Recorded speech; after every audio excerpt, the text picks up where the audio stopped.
discuss about the cranial nerve 9, that is called as a glossopharyngeal nerve. It is the ninth cranial nerve. It is a mixed nerve that is composed of both motor as well as sensory fibers, but predominantly it is sensory, and it derives its name from the fact that it provides sensory innervation to the tongue and pharynx. This diagram showing the all the cranial nerves. Purely sensory are the first, second, and eighth. Purely motor are the third, fourth, sixth, 11, and 12. Mixed are the 5, 7, 9, and 10. Today we discuss about the ninth cranial nerve and later part 10th cranial nerve. So cranial nerve 9 for the rest of the body nerve. To 10 and 9 and 11. So this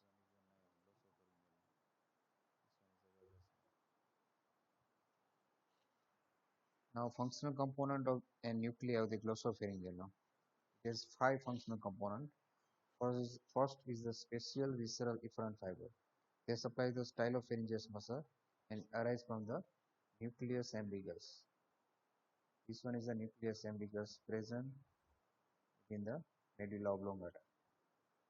Because this 9, 10, 11, 12 last 4 cranial nerve arise from the medulla oblongata.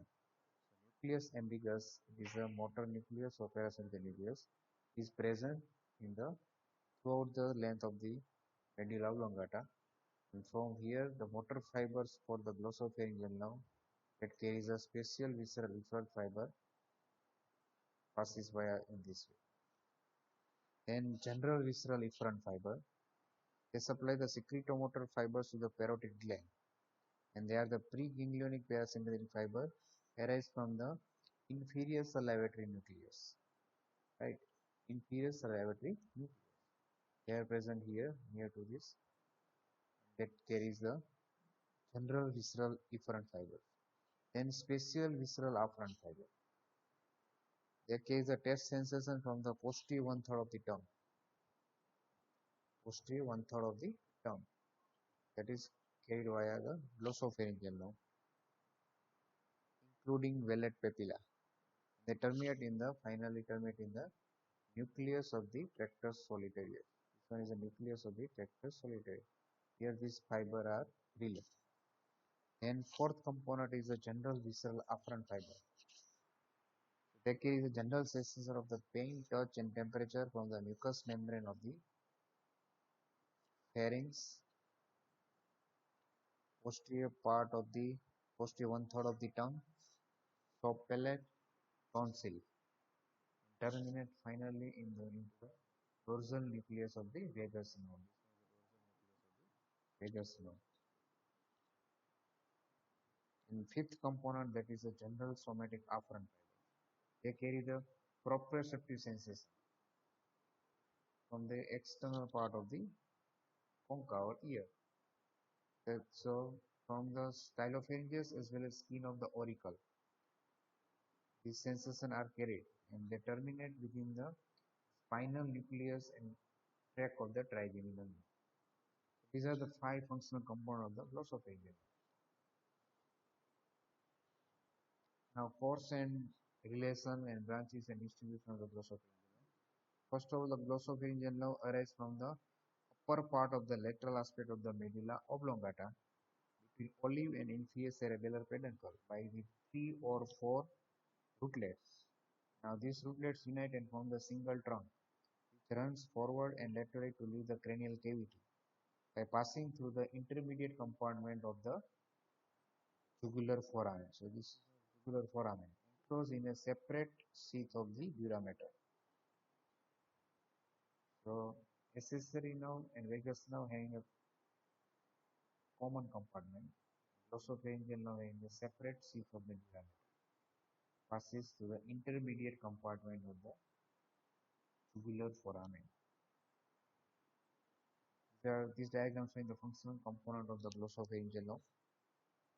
This one is the nucleus ambiguus, carries the special visceral efferent fibers. Inferior salivatory nucleus carries the general visceral efferent fiber, secretomotor fiber for the parotid gland, and general visceral afferent fiber from the tonsil, pharynx, and tongue carried. And finally relay into the dorsal nucleus of vagus nerve.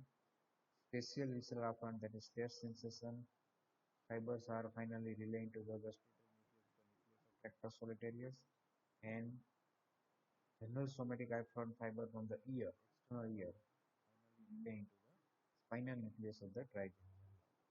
So this type of nuclei present within the medulla oblongata. Now, glossopharyngeal nerve, when it come out via jugular foramen, it has two ganglia are there. Superior ganglia is the smaller one, and it lies within the jugular foramen, and it is considered to be the detached portion of the larger inferior ganglion. In larger inferior ganglion, it lies just below the jugular foramen, contains the cell body of the most of the sensory fiber of the nerve. Now, after emerging from the jugular foramen at the base of the skull, nerve passes downward and forward, and then passes between the internal carotid artery and internal jugular vein, and anterior to the internal carotid artery, the styloid process and muscles attached to it. Now, finally, it lies lateral to the tonsillar bed formed by the supraconstrictor muscle and reach the lower border of the stylopharyngeus muscle. So, this glossopharyngeal nerve reach up to the lower border of the stylopharyngeus muscle. Then from here it passes along with the stylopharyngeus through the gap between the superior constrictor muscle and middle constrictor muscle. Passes through the gap between these two muscles.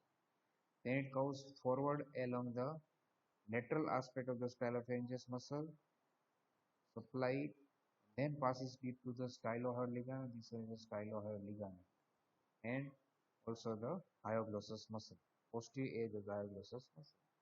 And here it breaks up into the terminal branches and supply the mucous membrane of the posterior one-third of the tongue, pharynx and tonsil. So this is the course and relation of the glossopharyngeal. Now branches. First branch that is given just after coming out from the jugular foramen, that is the tympanic branch, or we can say Jacobson. It leaves the inferior ganglion and enters the middle ear through the tympanic canal that is present at the body edge between the jugular foramen as well as carotid canal. Then it forms the tympanic plexus over the promontory of the middle ear cavity. Now the tympanic plexus gives off the lesser petrosal nerve and also tweaks to the tympanic cavity, auditory tube and mastoid air cells. Now lesser petrosal nerve carries the preganglionic parasympathetic fibers which relay into the otic ganglion, and postganglionic fiber arise from the ganglion, supply the parotid gland via auriculotemporal. So this is about the tympanic branch or Jacobson. Then carotid nerve, or also called as the nerve of herring, sinus nerve. It is a branch for the carotid sinus as well as carotid body. So it serves as an afferent limb for the pressure receptor and chemoreceptor reflexes from the carotid sinus as well as from the carotid body, so that regulate the heart rate as well as respiration. Then pharyngeal branch. It joins the pharyngeal branches of the vagus nerve as well as cervical sympathetic chain and form the pharyngeal plexus over the middle constrictor muscle of pharynx. Then branch to the stylopharyngeus muscle.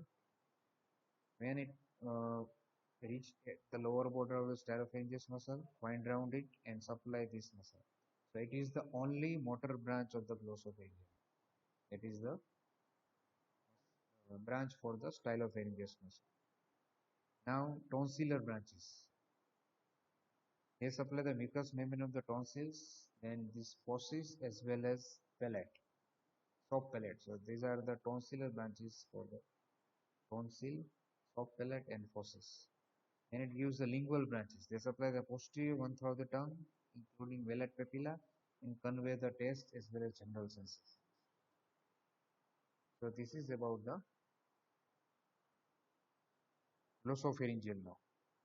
Now, lesion of the glossopharyngeal nerve is rarely occur in isolation, but there is often associated involvement of the vagus nerve causes the complete lesion of the glossopharyngeal nerve, and it causes the loss of all the sensation from the posterior of the tongue, difficulty in swallowing, loss of salivation from the parotid gland, as well as unilateral loss of gap reflex. So this is about the glossopharyngeal nerve. I hope you understand very well. Thank you.